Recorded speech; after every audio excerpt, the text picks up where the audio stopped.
ito po ang magpapatunay na hindi totoong hiwalay na sina Ann Cortez at ang mister niyang si Erwan Heussaff. Pero bago po yan, nais ko lang po kayong pasalamatan sa inyong walang sawang suporta at pagtangkilik po dito sa ating channel. At sa mga bagong napadaan lang po dito sa ating channel, huwag niyo po sanang kalimutan na mag-subscribe. Hit nyo na rin po notification bell para lagi po kayong updated sa mga bago pang video na ating ilalabas. Share, like, and comment din po kayo mga tagapanood, ating niyang babasahin at pupusuan. Muli po ako inyong lingkod, Tagapanood TV, at welcome back po dito sa ating YouTube channel at Facebook page. Huwag na po nating patagalin to. Simulan po natin ang ating reaction video sa araw na to mga tagapanood. Let's do this!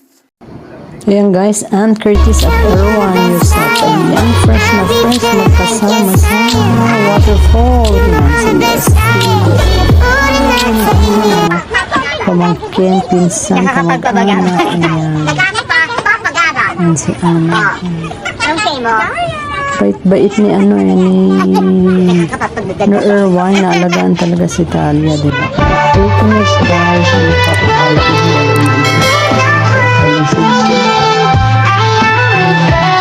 Kami kalayo sa seconds kasi seconds siya ng bypass.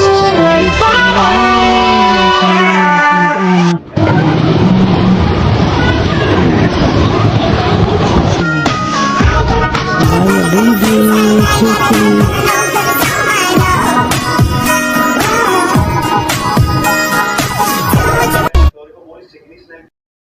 Habang busy sina Ann at Erwan Heussaff sa kanilang bakasyon kasama ang kanilang pamilya, ang iba naman busy din po sa paggawa ng mga fake news dahil sila daw po ay hiwalay na. So ayan mga tagapanood, naghanap po tayo ng katibayan na hindi po hiwalay ang mag-asawa at sila po ay nag-e-enjoy ngayon sa kanilang bakasyon.